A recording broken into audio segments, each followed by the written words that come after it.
안녕하세요. 책과 함께하는 시간입니다. 오늘 준비한 책은 제목 마음 vs 뇌, 마음을 훈련하라 뇌가 바뀐다 입니다. 지은이는 장현갑입니다. 이 책은 모두 7개의 장으로 이루어져 있습니다.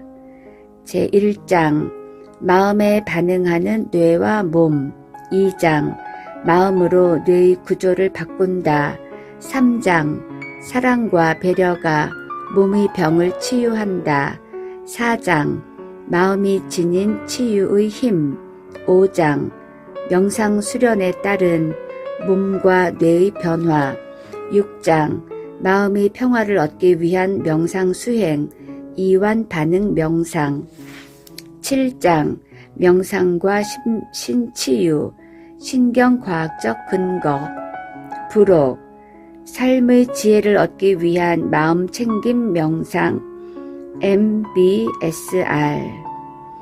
이 책은 마음이 지닌 위대한 힘을 뇌과학적 사실에 바탕을 두고 서술해 보려고 한 것이다. 이 책에 수록된 내용들은 지난 수십 년간 필자의 머리를 지배해왔던 마음, 뇌, 그리고 명상이라는 주제를 중심으로 엮어진 이야기들이다.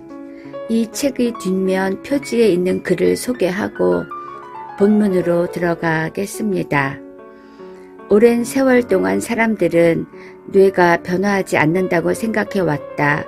뇌에는 명백히 정해진 한계가 있고 이 한계는 대체로 유전적으로 결정된다는 것이 주류 과학계와 의학계의 통설이었다. 그러나 얼마 전부터 정밀한 뇌 스캔이 가능해지면서 이 변하지 않는 뇌 이론은 점차 허물어졌다. 뇌도 변할 수 있다는 것이다. 이런 주장은 흔히 뇌 가소성 혹은 신경 가소성이라고 한다. 뇌 가소성에 대한 논의가 본격화되면서 뇌와 마음의 관계는 일방통행에서 점점 양방향으로 바뀌어 가고 있다. 이 책에서 저자는 뇌가 마음을 바꿀 수 있다는 것에 동의하면서도 마음 역시 뇌와 몸을 바꿀 수 있다는 것에 주목해야 함을 이야기하고 있다. 3장 사랑과 배려가 몸의 병을 치유한다. 1. 사랑이라는 생명수. 테레사 수녀의 삶이 다큐멘터리로 방영된 적이 있다. 중동에 있는 레바논의 전쟁이 터졌을 때 테레사 수녀는 여러 수녀들과 함께 뇌성마비 장애자 수용소에서 임시 직원으로 봉사활동에 참여하였다. 이 수용소에 수용된 아이들은 같은 또래 나이의 아이들에 비해 몸집이 훨씬 왜소했다. 이 아이들은 사랑을 받지 못해 성장이 일시 중지된 것이다. 평소 이들에게도 충분한 음식은 제공되었지만 이 아이들은 자신을 돌봐주는 부모로부터 충분한 배려와 사랑을 받지는 못했다. 한 사람의 부모가 수많은 아이들을 돌봐야 했기 때문에 배려와 사랑이 적을 수밖에 없었다. 사랑을 받지 못한 아이들은 뇌하수체에서 분비되는 성장 호르몬이 정상적으로 분비되지 못한다. 그러므로 이런 아이들은 신체 성장이 정지되어 몸이 오그라들고 얼굴에는 화색이 사라져 죽음의 그림자가 드리우는 것이다. 그런데 테레사 수녀는 얼굴이 일그러지고 여윈 팔다리가 경련으로 뒤틀리고 있는 이 아이들을 쳐다보면서 따뜻하게 껴안아주고 얼러주었다. 몇 분이 지나자 아이들은 미소 짓기 시작하였고 뒤틀린 사진은 점차 펴지기 시작하였다. 테레사 수녀에게 당신은 회복될 가능성도 없이 병들어 죽어가는 이 아이들을 왜 성가시게 보살펴 주나요? 라고 묻자 그녀는 오직 이들을 사랑하는 것이 나의 일이기 때문입니다. 라고 대답했다. 진이라는 소녀는 오랫동안 고립되고 결핍된 환경 속에서 어린 시절을 보냈다. 생후 20개월부터 13세가 될 때까지 10여 년이 지나도록 이 소녀는 조그마한 다락방 같은 곳에서 격리된 채 대부분의 시간을 의자에 묶인 채 살아왔다. 진이는 정신이 박약하고 건강치 못한 어머니가 낳은 사생아였기에 어느 누구로부터도 따뜻한 배려를 받지 못한 것이다. 비록 어머니가 시간에 맞춰 식사는 제공해 주었지만 소녀와 같이 놀아주고 말해주는 사람이 없었다.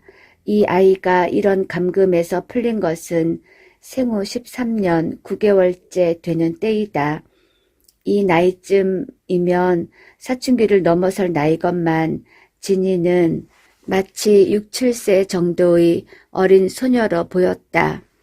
이처럼 사랑받지 못한 아이들은 신체 성장이 정지된다. 이런 성장 장애를 심리, 사회적 난쟁이 또는 정서적 난쟁이라 부른다. 이런 난쟁이는 뇌하수체에서 분비되는 성장 호르몬을 비롯한 여러 호르몬의 분비 장애로 인한 것이다. 애정의 결핍과 같은 심리, 사회적 스트레스 조건은 뇌의 정서 중추나 호르몬 분비 중추의 정상적 작용을 교란시켜 성장을 정지시키고 신체의 기능을 비정상적이 되도록 한다. 그러나 이런 성장장애 어린이들도 사랑과 돌봄이라는 따뜻한 정서적 분위기를 회복하면 그간 멈추었던 신체 성장이 빠른 속도로 회복된다. 이처럼 사랑과 배려라는 정서적 요인은 신체 성장을 위한 생명수인 것이다. 사랑은 암세포를 소멸시키지만 외로움은 암세포를 증장시켜 죽음으로 내몬다. 사실 우리의 면역체계는 외로움과 같은 심리적 요인에 크게 영향을 받는다. 외로움이나 우울감과 같은 부정적 감정이 지배할 때는 면역세포의 활동이 위축되어 암세포의 발생을 적극적으로 찾아내어 효과적으로 죽이지 못하기 때문에 암세포가 순식간에 퍼져 나가게 되는 것이다. 외로움은 또한 심장병에 걸릴 수 있는 위험률도 크게 증가시킬 수 있다. 핀란드 코렐리아 지방에 사는 13,000여 명의 주민을 대상으로 수년간 연구를 했더니 외로움을 많이 느낀다고 한 사람은 그렇지 않다고 한 사람에 비해 심장병으로 인해 죽을 확률이 3배 정도 더 높은 것을 발견하였다. 고립해 사육한 원숭이들도 친구들과 함께 자란 원숭이들보다 심장 동맥이 막히는 심장병에 걸릴 확률이 2배 정도 더 높았다고 한다. 외로움이야말로 암이나 심장병 같은 현대인의 죽음에 가장 중요한 질병의 원인이 되는 독약 같은 것이다. 토끼를 대상으로 사랑이 심장병 발병에 미치는 영향을 연구한 휴스턴 대학의 로버트 네렌 박사의 연구는 사랑의 의학을 설명하는 흥미있는 사례이다. 토끼는 심혈관계가 인간의 그것과 매우 유사하기 때문에 인간의 심혈관계 질환을 연구하기 위해 자주 이용되는 동물이다.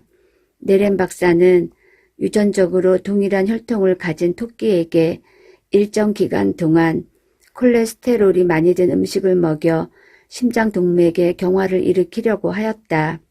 네렌 박사는 이렇게 하면 같은 음식을 먹은 모든 토끼가 동맥 경화에 걸릴 확률이 비슷하게 될 것으로 예상했는데 사실은 그렇지 않았다. 조사를 해보니 3개의 단으로 된 선반 위에 토끼 사육 상자를 올려놓고 사육했는데 가장 높은 선반에서 사육된 토끼만이 유독 동맥 경화에 많이 걸렸다. 연구팀은 이런 사실을 접하고 매우 당황하였다. 전혀 예상치 못한 결과였기 때문이다. 그러나 그 이유를 체계적으로 밝혀가는 과정 속에서 해답의 실마리를 찾게 되었다. 그동안 토끼를 사육한 사육사는 키가 작은 여자였다. 그녀는 토끼에게 먹이를 주려고 사육실에 올 때마다 낮은 선반에 있는 토끼들은 먹이를 주고 나서 한 마리씩 끄집어내어 안아주고 보듬어 주었다. 그러나 높은 선반에 있는 토끼장에는 먹이만 집어넣어 주었을 뿐 끄집어내어 안아주고 보듬어 주지 못했다. 따라서 위 선반의 토끼는 비록 같은 음식을 먹고 자랐지만 사랑받지 못해 동맥경화에 많이 걸린 것으로 추측했다. 그래서 연구자들은 이런 방식으로 계속 거듭하여 실험해 보았더니 예상했던 대로의 결과가 나왔다. 이처럼 매일 한 마리씩 사육장에서 끄집어내어 애무해주고 쓰다듬어 주면서 사랑스런 말로 얼러주었더니 비록 콜레스테롤이 많은 음식을 먹고서도 동맥경화 발생이 60%나 감소되었다. 사랑받은 토끼는 동맥경화 발생만 억제된 것이 아니라 혈중 콜레스테롤 수준, 혈압, 심장 박동률까지 낮아졌다. 한마디로 사랑이 심혈관 장애를 예방했다는 결론이다.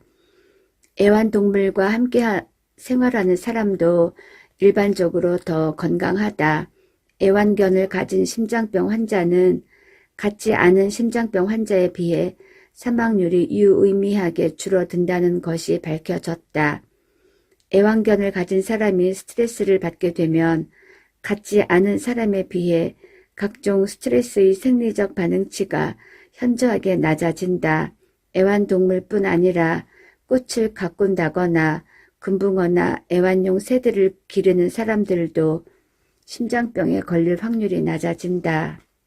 이처럼 사랑하는 대상을 갖고 있다는 것이 외로움에서 비롯되는 질병 발생 요인의 영향을 낮추어 주기 때문에 건강상 유익한 결과를 얻는 것이다.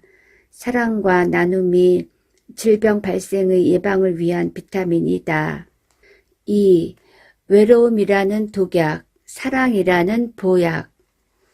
미국 펜실베니아주에 로제토라는 마을이 있다. 이 마을에 사는 사람들은 바로 인접해 있는 벵고르 마을이나 나자렛 마을에 사는 사람보다 심장병에 걸릴 확률이나 심장병으로 인해 사망할 확률이 눈에 띄게 적다. 40여 년 전부터 과학자들이 이 점에 관심을 갖고 그 이유를 조사해 보았다. 로제토 마을 사람들도 인근 두 마을의 사람들처럼 고기도 잘 먹고 담배도 많이 피우고 술도 잘하고 특별하게 건강식을 먹지도 않고 운동도 더 많이 하지 않았다. 같은 수돗물을 마시고 같은 슈퍼마켓을 이용하고 같은 병원을 이용하고 같은 학교도 다녔다. 도대체 어떤 이유로 로제토 마을 사람들만 유독 심장병에 잘 걸리지 않는단 말인가.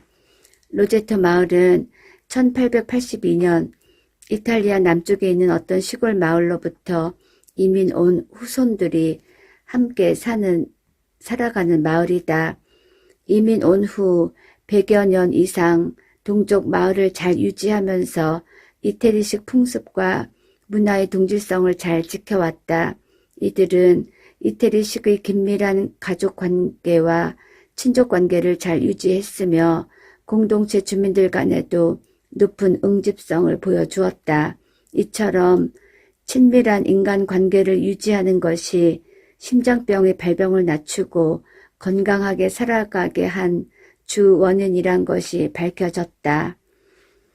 그러나 최근 25년 사이에 로제토 마을 사람들도 일반적인 미국 시민과 비슷하게 사회적 유대 관계가 급속도로 깨어지면서 사랑과 신뢰를 바탕으로 하던 삶의 방식이 돈이나 재산과 같은 물질을 지향하는 삶의 방식으로 바뀌었다.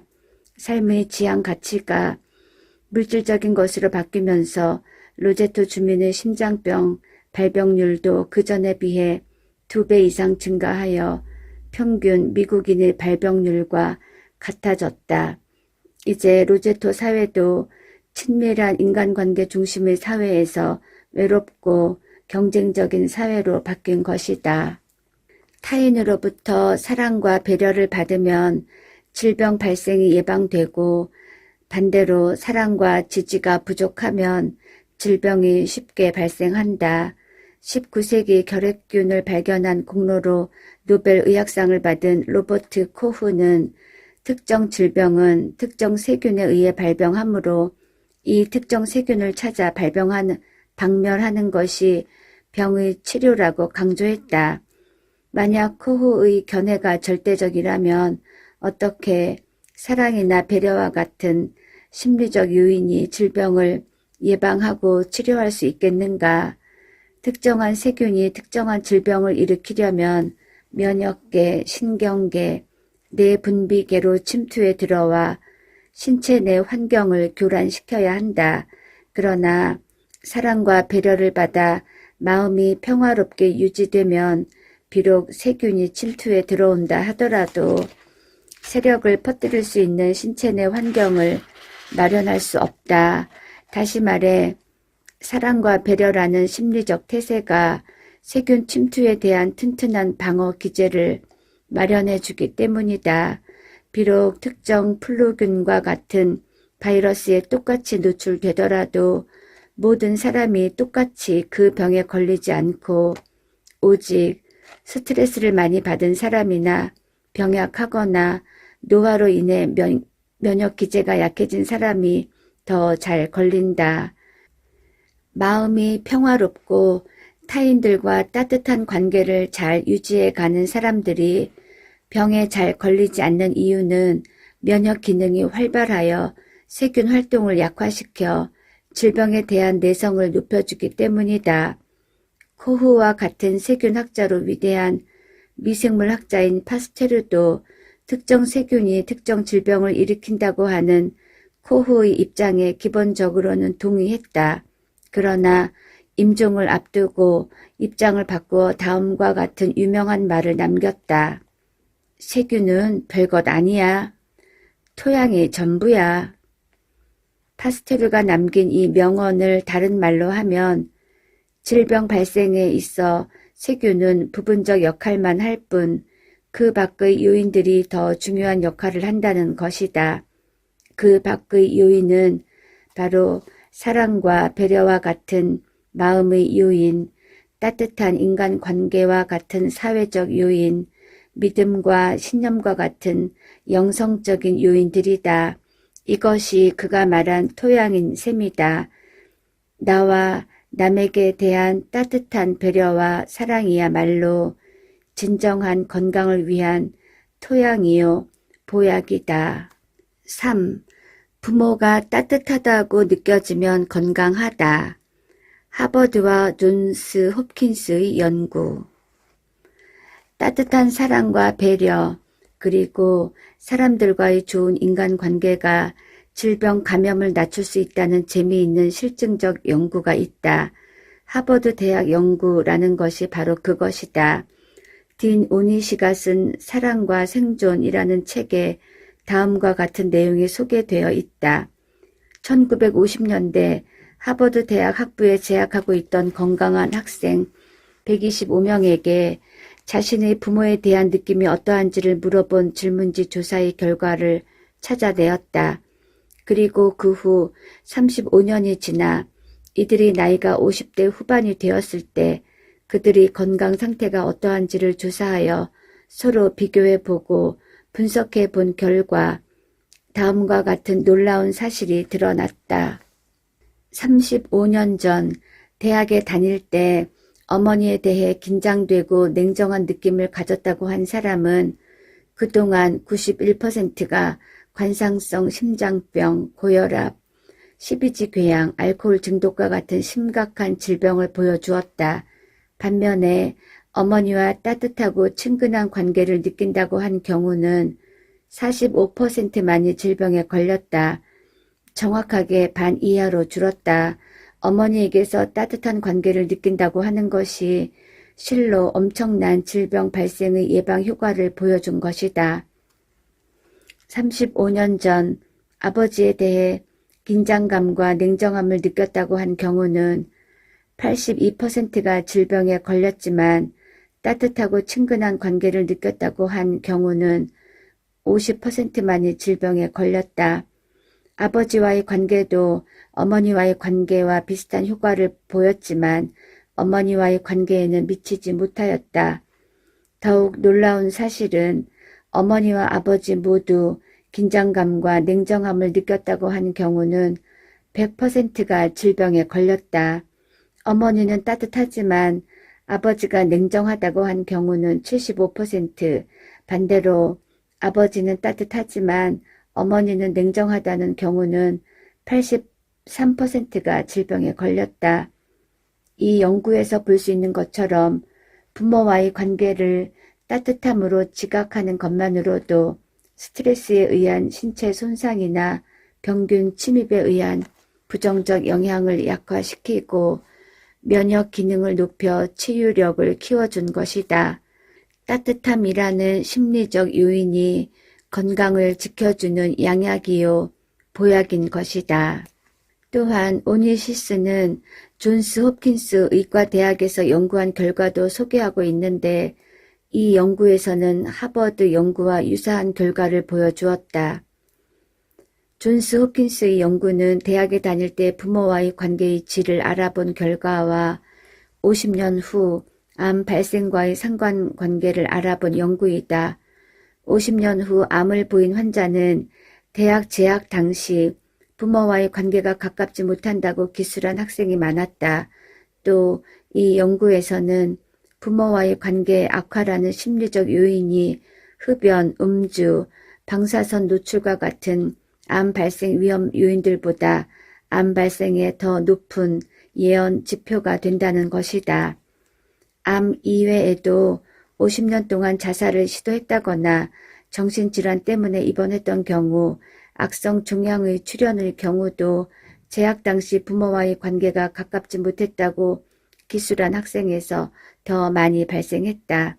이처럼 젊은 시절 부모를 비롯하여 인간관계에서 어려움을 보였던 이들은 그 후 50년 동안 암을 포함하여 여러 질병의 출현이 더욱 잦아졌다고 볼 수 있는 것이다. 부모와 따뜻한 관계를 맺고 있다는 것이 심리적 충격으로부터 보호받는 완충망인 것이다. 4. 따뜻한 인간관계가 심장병과 암을 치료한다. 이번에는 캘리포니아 대학교 로스앤젤레스 분교에서 악성 흑색종을 가진 환자를 대상으로 사회적 지지 효과를 알아본 포지 박사의 연구를 살펴보자. 이 연구에서는 외과 수술에 의해 흑색종을 제거한 환자들을 지지 집단과 대조 집단으로 나누어 각 집단에 34명씩 배정하였다. 지지 집단에 속했던 환자들은 6주 동안 매주 한 차례씩 90분 동안 집단으로 모여 이야기를 나누면서 서로를 지지해 주었다. 그런 후 5, 6년이 지나 다시 조사해 보았더니 6주간의 지지 모임에 참석하였던 환자들은 비교 집단의 환자들에 비해 통계적으로 의미 있을 정도로 더 오래 살았다는 것이 밝혀졌다. 즉 지지 집단에 속했던 34명 가운데 그간 3명만이 사망한 것에 비해 비교 집단의 환자는 10명이나 사망했다. 똑같은 기간 동안 3배 이상 더 많이 사망한 것이다. 그 밖에 5, 6년 사이에 흑색종의 재발에 있어서도 지지 집단에서는 7명이 재발한 데 비해 비교 집단에서는 13명이 재발하여 재발률도 2배 정도 높았다. 이처럼 단 6주간의 짧은 지지 모임에 참여했다는 사실만으로 5, 6년까지의 생존율을 3배나 늘리고 재발률을 반으로 낮췄다는 것은 놀랄 일이 아닐 수 없다. 이것은 환자들이 더불어 사랑을 나누는 사회적 지지 훈련이 유방암이나 악성 종양과 같은 심각한 질병의 치료에 효과적임을 보여주는 객관적 과학적 연구 결과들이다. 이처럼 다른 사람과 만나 따뜻하게 관계 지어가는 사랑의 나눔이 신체의 질병 치료에 중요한 영향을 미친다. 대부분의 사람들은 어린 시절 익힌 인간관계 방식대로 한평생을 살아간다. 그러므로 어릴 때 부모와의 관계, 형제 자매들과의 관계, 동료나 친구들과의 관계에서 익힌 인간관계의 방식이 평생 되풀이된다. 포지의 연구에서 볼 수 있는 것처럼 단 6주간의 따뜻한 관계를 형성하는 사랑 나누기 훈련에 참여하는 것만으로도 좋은 영향을 받을 수 있다는 것을 알 수 있다. 6주 동안 서로 감정을 소통하는 것을 배우고 서로 아끼고 격려하며 사랑하는 것을 배우고 친밀하게 관계를 유지하는 동료 집단을 발견했다는 것이 이처럼 사람의 운명을 바꾸는 좋은 결과를 낳는다. 마음과 뇌에서 3장 사랑과 배려가 몸의 병을 치유한다 였습니다. 그런데 이 책에서의 중점적인 내용은 마음챙김 명상 수련에 관한 내용입니다. 여러 가지 요인으로 마음이 상처받고 병들고 그렇게 되지만 마음챙김 명상 수련을 통해서 얼마든지 상처받은 마음을 치유할 수 있고 또 그로 인해서 뇌를 변화시킬 수 있고 건강하고 행복한 삶으로 나아갈 수 있다는 것입니다. 마음챙김 명상은 면역계의 강화 등으로 신체의 여러 질병을 개선할 뿐만 아니라 불안, 우울, 적개심, 공포감, 대인 민감성 같은 부정적 감정을 낮추고 자기 통제력, 수용감, 영성, 공감과 같은 긍정적 감정은 증가시킴으로써 삶의 질을 개선시켜 행복한 삶이 되게 한다. 한마디로 마음챙김 명상 수련은 고통을 풀어주고 행복감은 증강시켜주는 것이므로 이것이 바로 행복을 위한 훈련이고 웰빙을 위한 훈련이라고 부를 수 있다고 합니다. 네, 감사합니다.